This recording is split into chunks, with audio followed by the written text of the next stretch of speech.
Hello cutie price. तो हम आ गए हैं अपने सेकेंड ब्लॉग की तरफ, जो कि है हमारे महाकाल की नगरी उज्जैन के ऊपर। और हम इसके बाद चलेंगे ओमकारेश्वर और ट्रिप करेंगे और एक्सप्लोर करेंगे इंदौर।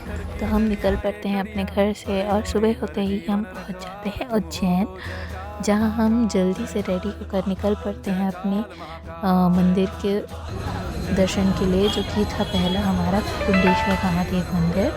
यहाँ हमें एक हॉल में मिला, बहुत ही अनोखा और सा हॉल, जहाँ पर था श्री कृष्ण का शिक्षण वर्णन, जहाँ पर हमने फ़ोटोज़ भी खिंचवाई और ये बहुत ही सुंदर था।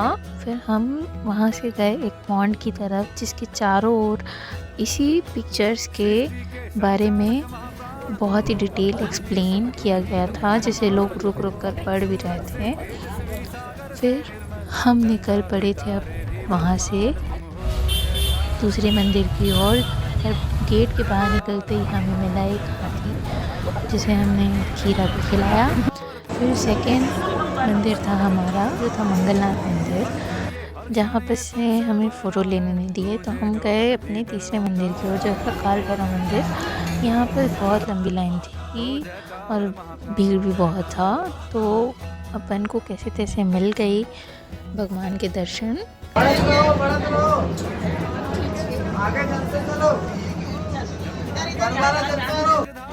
जहाँ से निकलने के बाद हमने बनाए कुछ रील्स। फिर वहाँ से हम निकल पड़े थे अपने चौथे मंदिर की ओर, जो था हमारी माता का मंदिर, गढ़कालिका मंदिर। यहाँ से हम बहुत थक चुके थे, तो हमने लिया पॉज और हम गए वापस होटल। फिर हम निकले थे शाम को फिर से महाकाल के दर्शन के लिए, पर बीच में ही पानी गिरना चालू हो गया। तो हम पहले गए हर सिद्धि मंदिर, जहाँ पर हमारा स्वागत कुछ इस तरीके से हुआ। ओह माय गॉश, क्या ही बताएं।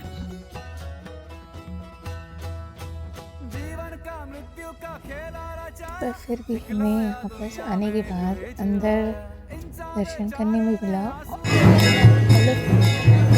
तो फिर इसके बाद हम निकल पड़े थे महाकाल के मंदिर। तो वहाँ पर पड़ा एक पुल, जहाँ पर हमने कुछ वीडियोस फ़ोटोज़ क्लिक किए और उसके बाद हम अंदर गए। अंदर भी बहुत पानी था, कीचड़ भी था। हमने दर्शन किए, फ़ोटोज़ खिंचवाए। फिर हम निकल पड़े थे सुबह सुबह इंदौर की ओर।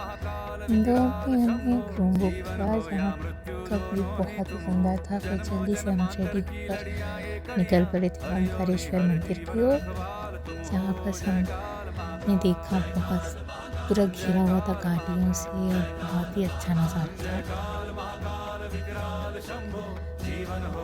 3 घंटे का सफ़र करने के बाद हम पहुंच चुके थे ओमकारेश्वर मंदिर, और ये पुल क्रॉस करते ही हमें मंदिर के अंदर जाने का रास्ता मिलता। फिर उसके बाद हमने पुल क्रॉस किया, जहाँ पर हमने फ़ोटो भी खिंचवाई। और ये पुल कुछ इस तरीके से था। फिर हम गए अंदर, जहाँ हमें कैमरा चालू करने नहीं दिया गया, तो हम उसे बंद किया और दर्शन किए। फिर हम जब बाहर आए तो वहाँ पर इसका नज़ारा बहुत ही सुंदर था। इसकी उस साइड था पुराना पुल, और इसके इन दोनों के बीच में था राम घाट, जहाँ पर नाव चलती हैं, जो कि बंद था। रात होते ही निकल पड़े थे हम सराफा बाज़ार की ओर, जो कि फूड स्ट्रीट था, जहाँ पर हमने बहुत सारे क्विजीन्स ट्राई किए और बहुत ही यम्मी थे सारे के सारे। फिर हम वापस अपने होटल आ गए, क्योंकि 2 बज रहे थे। सुबह होते ही हम निकल पड़े थे इंदौर के दर्शन के लिए, जहाँ हमने शुरुआत की गणेश मंदिर से। यहाँ का व्यू बहुत अच्छा था। फिर हम गए गौंडी हॉल, जहाँ पर हम अंदर नहीं जा पाए, क्योंकि वहाँ पर गरबा की प्रैक्टिस से गए हम अपने तीसरे डेस्टिनेशन की तरफ, जो था लाल बाग पैलेस।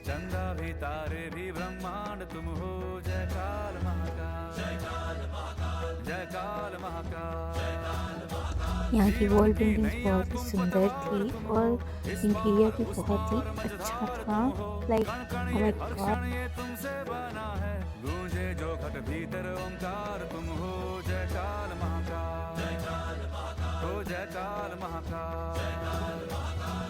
फिर हमें बहुत भूख लगी थी तो हम गए छप्पन, जो कि था एक फूड हब। वहाँ हमने खाना वाना खाया। फिर हम निकल पड़े थे अपनी फोर्थ डेस्टिनेशन, जो था कि रजवाड़ा पैलेस, जो कि अंदर से कुछ इस तरह दिखता है और यहाँ पास बहुत सारे मिनिएचर्स बने हुए थे। हमने कहा इंदौर को बाय बाय और हम आ गए अपने घर।